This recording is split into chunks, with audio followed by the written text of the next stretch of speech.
Thank you. Following up on EJ's work here is obviously a challenge because he's done some really nice work and he's deployed, as he said, upwards of what was it, EJ? A few hundred, or was it a few thousand deployments all told with your boys, right? I can't brag of that many, dear Mr. Chairman, if you could help me out. I'm going to show you this guy. You can see it there as well, but here you get it. This is to scale. So it's about the same dimensions as EJ's. Fits in a roughly an Nalgene bottle, is about 800 millimeters, weighs about 800 grams, so it floats, I can assure you. The thing is that this is, I think, the first step towards really doing fully phase-resolved measurements of waves with something which is, I think, now cheap enough that we can do large deployments. So first of all, why then another mini buoy? You've seen several of them. I think, if you allow me a pun, I think we're entering a new phase. I think we're entering a phase where we can resolve the phase, and I think this has a number of exciting consequences. We can now measure vertical and horizontal accelerations at very high sampling frequencies. We can measure forces in breaking waves, these forces in breaking waves are now measurable with water-following buoys. That's maybe something of a bold statement, but I'm sticking my neck out, and you'll see later whether you think I'm right or not. And the cost is very low, so buoy swarms are now possible. EJ's already shown swarms. I think we can go to even larger scales. I mean, you're looking at a couple of hundred US dollars slash euros per device here. So we're really now getting to the point where we can deploy large swarms of these and test coherence across regions with strong inhomogeneities, with strong current refraction.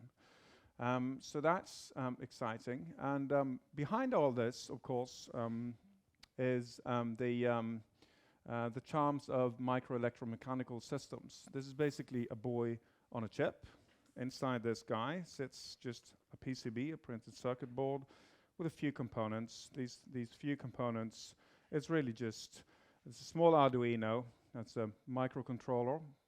It's about the strength of my Commodore 64 back in the mid-80s, maybe a little more powerful. But enough that you can do some embedded programming, and you can store actually quite large quantities of the data. There is a combined GPS and mobile or cell modem, which with a proper subscription plan takes you anywhere in the world mostly. And the range, typically, it's impressive, but you go many kilometers offshore if there is a base station handy. And of course, there's the IMU. This is an IMU-based system, so it's an inertial motion unit. Okay, so now this is the type of things that we can do and that we're hoping to do. This is Trygve's PhD project, the Moskenes current. You can imagine that you deploy a whole array of these, and they go out, maybe they go back in, we hope, a couple of times through the Moskenes current before they get flushed northwards along the coast of Norway. So that's one obvious candidate, something like that. That's not happened yet, so this is still science fiction. This is maybe more fiction than science, but it's happened. This was the first thing we did. 2 years ago, we teamed up with a local surf school in Norway, and we had these guys go out and babysit our ducklings, as my former master student Torun calls them. So they went out on longboards. This is Joe Peach, who is in charge of developing the foam tracking software that Filippo and Adrian Callahan and others have been helping him with. So this was the first deployment a couple of years back. So you typically need to team up with a few people if you want to do this. This is something that I think would be great to do in the near future. So we're now trying to team up with Colab Atlantic, and again, it's something that hasn't happened. So you'll be forgiven if you think I'm just bragging here, but we'll get to the results soon enough. But the point here is that with these buoys, you can afford to lose them, right? So that's the interesting thing about it. You can afford to lose them, so you can afford to take them places where you otherwise you wouldn't go.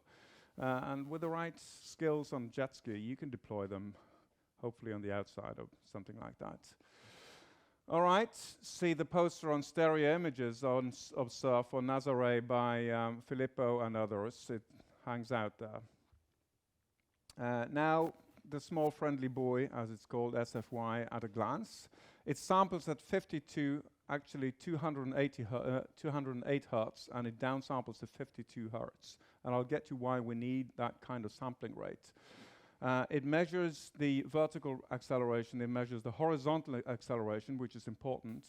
It doesn't have any direction capabilities yet. We stuff a few alkaline sea cells in there. That's safer than lithium in salt water. And we transmit everything back on the cellular network. That's one of the big difference between, if people are familiar with open met buoys, which beam back on the iridium. They beam back typically a spectrum every 2 or 3 hours. This one beams back everything at 52 hertz. And the telemetry, as I said, is a cellular network. That's what makes it fast and cheap, but you're stuck to the relative proximity to the coastline. On the order of $200 is the cost, and then obviously the time that it takes for you to build it. So maybe I should stick my neck out and say that we should have a building session next year. The exploded view looks like this. I'm not going to spend more time on that, but you're welcome to come and investigate afterwards and see that it actually matches my exploded view here. Now get to the deployment. This is, again, bragging, because this is both open met buoys and these SFYs. Lotfi, you were worried about the buoy that we gave you. It's down there, and I checked a few minutes ago. It reported back 2 hours ago. So there is a number of deployments, as you can see, around the world to date. This is everything that's happened so far, so we'll get into the details as we go. But now let's start in the lab. This is a lab experiment done at SINTEF in Trondheim. They've got a wave flume. It's pretty one-dimensional. You compare two different of these buoys, the green and the red one, and you compare them to the wave gauge WG here, which is the blue one. So as long as we have nice gentle waves, they seem to behave relatively well. The reason why there is a phase shift here is that they're not exactly located at the same place, but you can see that amplitudes are okay, not fantastic, but this one has a pretty good one. And we'll get to some of the details of the difference between the red and the green in time, because that's one of my conclusions. But obviously, since this is an IMU-based system, you need to start with the vertical acceleration. You integrate once, you have the vertical velocities, you integrate again, and you have the elevation, and then you do some detrending, and that's what you get. This is one of the big differences between EJ's system and our system, is that in the microswifts, you assume you use the Doppler information from the GPS signal. So you say something about, you assume linearity, and then you get from the velocities, you get to elevation, as far as I understand, whereas we are all IMU based. One of the interesting things in the future is maybe we'll get EJ to do a fusion of GPS and IMUs, because he will be visiting us for 3 months. Okay, so good agreement with wave gauge for regular non-breaking waves. All right, okay, so far so good. You can do a PCA or an SVD analysis, and you can see that you get the trajectories that you expect. This is in the along wave. This is in the across wave direction. So if you decompose so that your first PCA will be in the direction of motion of the wave, you see that this is what you get. But this is what you get when it is, let me see that I get this right. This is the drifting one. So here you can see that you're starting to see the impact of the Stokes drift. This is in the X eta plane. So you're looking at the wave buoy from the side. So you can see that you're measuring the Stokes drift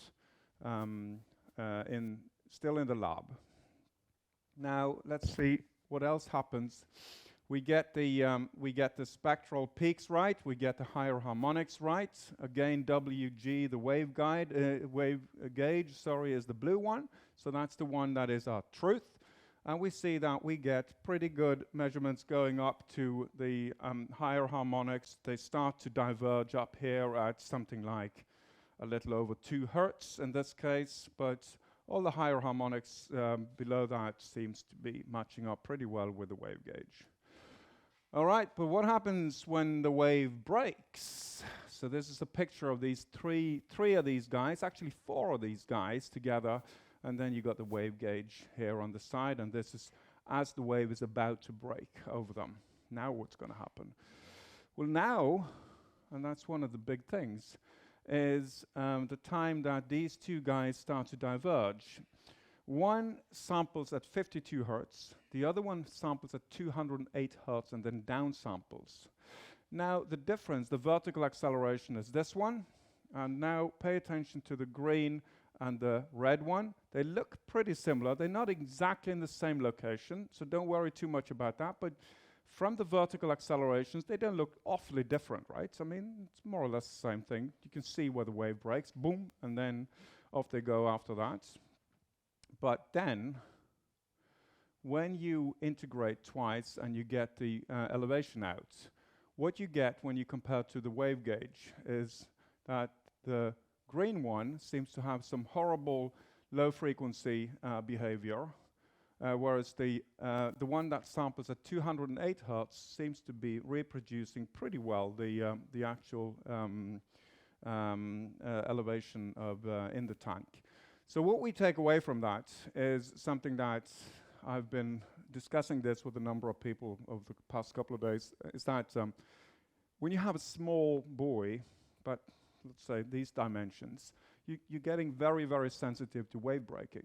Wave breaking is something that will affect the whole spectrum. You will flood the spectrum. It's a Dirac delta in time, so when you do the Fourier transform of it, it just floods the spectrum.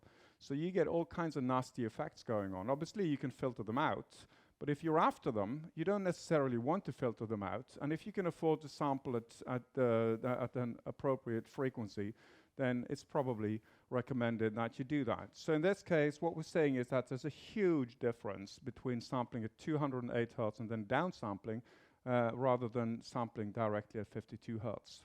So you need to go to pretty high temporal resolution. Now, this is just to show you, I'm not going to go into the details, but this is just to show you that we also do moorings with these guys. Obviously, with the moorings, we change the absolute dimensions because we need to put it in there. But we actually get very good correspondence with this is with altimeter measurements. These dots going on here, and you can see there are individual storms here that, according to the wave buoy, takes us up to more than 7 meters significant wave height. You can be slightly more quantitative about it, and you can do a scatter and a QQ plot against one of our high-resolution wave models, and you can see that they line up pretty well. I mean, they got a good correlation of 0.96, and they seem to be pretty much on the slope. So it seems it seems that both wave model and wave buoy are doing fine in that particular location. What I find reassuring is that this tiny buoy is actually able to give you reliable measurements of significant wave height up to 7 meters, which isn't obvious. I mean, it's a tiny guy. All right, that's it for the overall standard statistics that we always have been used to seeing, this significant wave height. Now, what I want is breaking waves. And a way to look for these breaking waves, and obviously that's why I'm willing to go to 200 hertz, is to be able to identify individual breaking events. So how would you do that? I just told you that a breaking event is like a Dirac delta in time. So when you do the Fourier transform of it, it should flood the spectrum. So that's precisely what you're seeing here. You can see that this is a spectrogram. So this is about 9, 12, 35. This is just a few seconds at a time. So you can see how this is how this Fourier transform in time. You can see that how immediately as you have these high, in this case, total acceleration goes up with a breaking event. You can see that boom. You can see that in the spectrogram. So now we can identify and count individual breakers with this instrument, which I think is pretty interesting, because that means that you can start to do statistics on how often these waves break and how often, well, we capture these breaking events. So similar to what EJ does, but from a slightly different angle.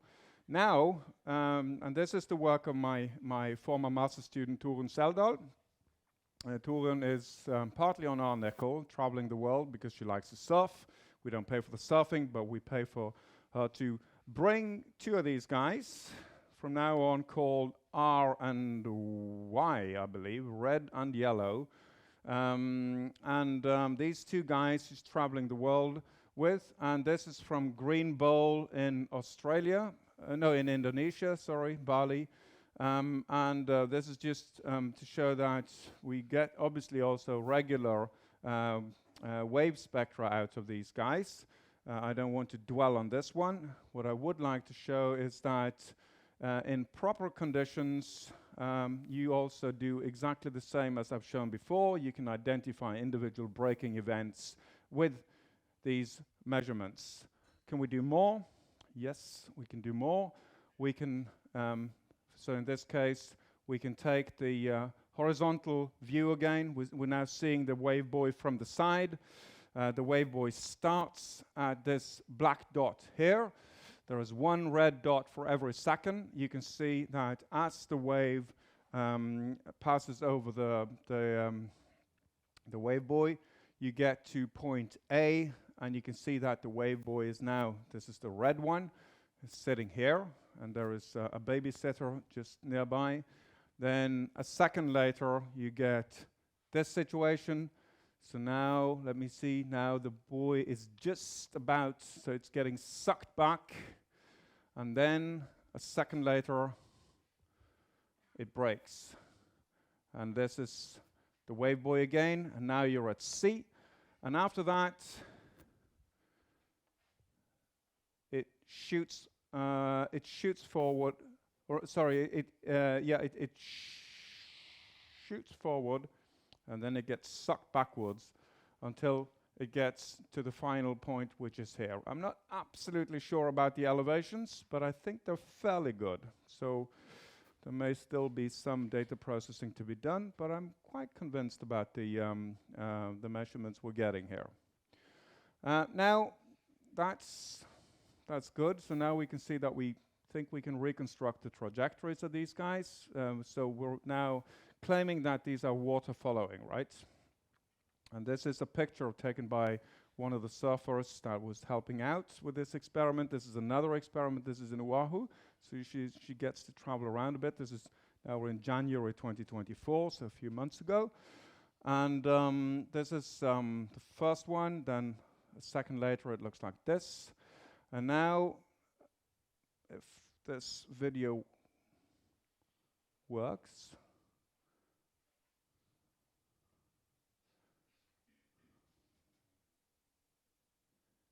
you get this. I think that's great. Should we allow ourselves to see it once more, maybe, just to see how it's... I'm all for it. Let's try again. Okay, so here we come. Both of them sitting next to each other.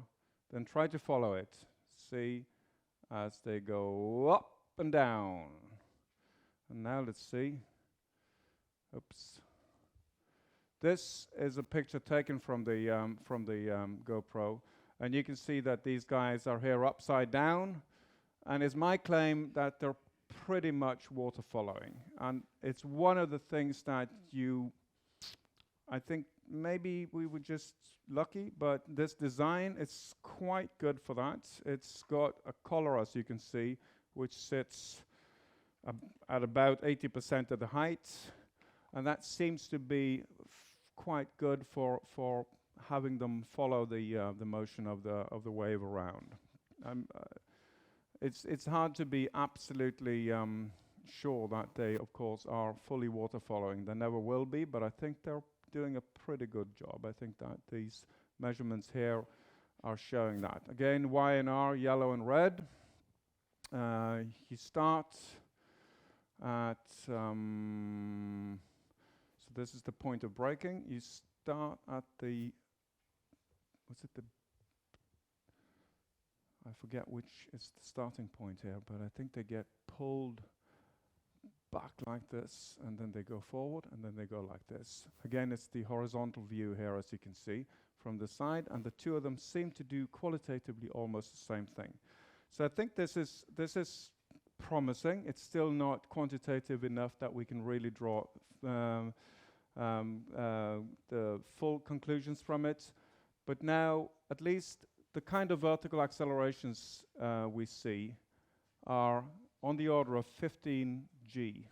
I don't know if you're familiar with the literature, but the numbers that I've seen before range from something as little as 2 to 3 g up to maybe 8 g. I don't think anybody has measured 15 g before. And I have to warn you, this IMU saturates at 16 g, so we're very close to saturation levels. Okay, that's my summary and conclusions, and you think I'm all done, right? No such luck. I'm going to do this very quickly because I've got a little more to show you. So we can measure breakers and accelerations up to 16 g. Okay. So what? Is this scientific progress, or is this just fancy technology made cheap? And I'm going to put a quote up here. We have to ask ourselves not just what we can measure, but why. Who would ask such a rude question? So we had a workshop a few weeks ago with Luigi, and Luigi always asks the right, not always, but very often he asks the right questions. And he asked the right question again. So you can measure all this, but why? Why do we do this? I mean, is it just because we can? I mean, we need to have a scientific rationale for why we want to do this. And I'm going to do this super quick. I can see that you're standing there aching to give the floor to the next presenter. But I want to take you again back to what we can do with a combination of measurements. And I think that we've already seen this so many times that I can go quickly through it. But the lambda C distribution is something that we can now start to attack for real if we have the right combination of measurements. We can get to it with the white cap coverage. We can add another camera and we have stereo image reconstruction of the sea surface. We can add maybe an ADCP beneath the sea surface and we get bubble clouds. And we can then perhaps add a wave buoy within this camera footprint. That sounds like a great idea, right? Okay, so Monday when we sat here, that's exactly what happened. We added now an ADCP. We've done that before, as you've seen from Trygve's presentation, but we added an ADCP back out there, and now we also put 2 wave buoys. This is from our online tool where you can track the buoys. You can see the 2 platforms here, and you can see that the buoy is sitting, well, it looks like it's sitting on the platform. It isn't. It's sitting just north of the platform. And that means that we now have in this location stereo camera measurements, and we have a few other things as well. And we have then, as you've seen from Trygve's presentation, we now have the opportunity to measure with the cameras, the white caps using Adrian's excellent software, or Joe Peach and Adrian and Filippo's excellent software. You can track these white caps, and you can measure the bubbles with the ADCP. But now, what we can also do, we hope, is to get measurements of the wave field with 2 wave buoys of this type here deployed, as I said, on Monday. And I think with that, I'm finally done. This is just to convince you that it looks like it's measuring the right thing. I've compared this against the forecast, and it looks pretty reasonable. So these are the measurements it took from Monday until yesterday. All right, there's a preprint out there. You can scan this QR code, and you can go to the GitHub repository where all the code is available. This is open source, of course. And I think that's it, except I wanted to go out and deploy this guy in the afternoon. Not so sure when I see what the waves are like right now, but I'm still thinking that I might try. So if you're interested, you can follow me over to the far beach during the poster session, and I'll do a deployment. Thank you.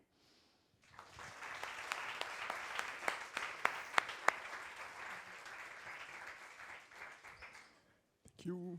Maybe one quick question.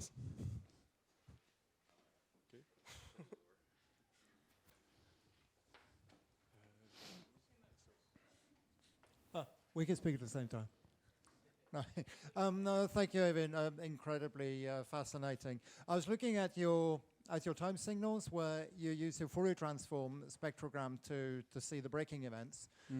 It struck me that what I would do is to use wavelets, because then you can get a lot more info right away for each breaking event. True.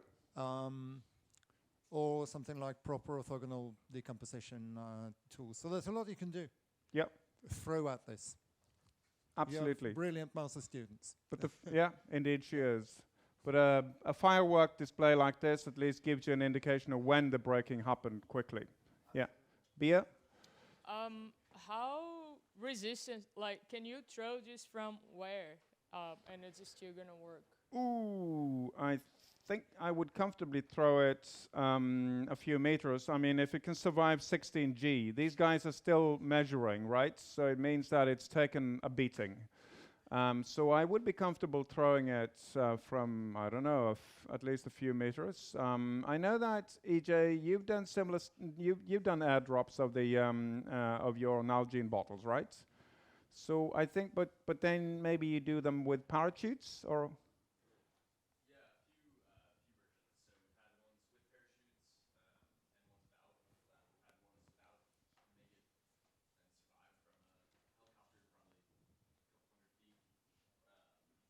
Right. Yeah. So for the online audience, EJ tells us that maybe at least a couple of 100 feet airdrops, and some with and some without parachutes. All right. Thank you. Thanks.